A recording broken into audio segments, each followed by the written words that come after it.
Amatarend. Utewa cha kusingi. Ndio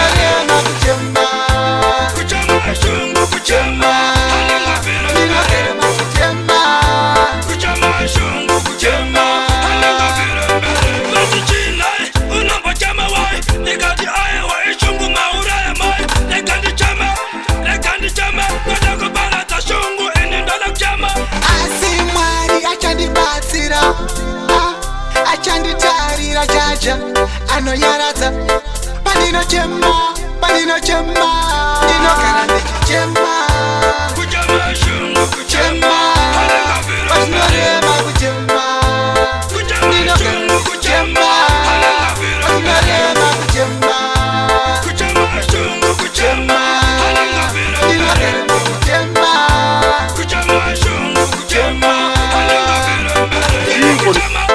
Ndakunda roho sekuru. Haina nondiona.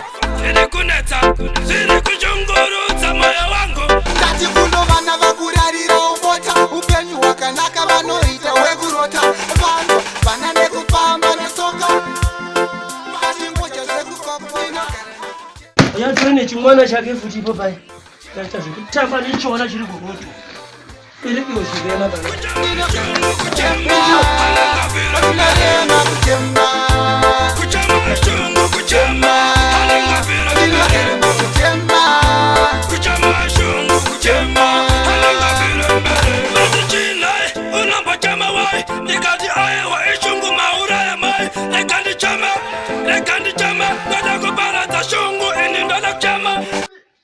Akatobuditsa mabhegi.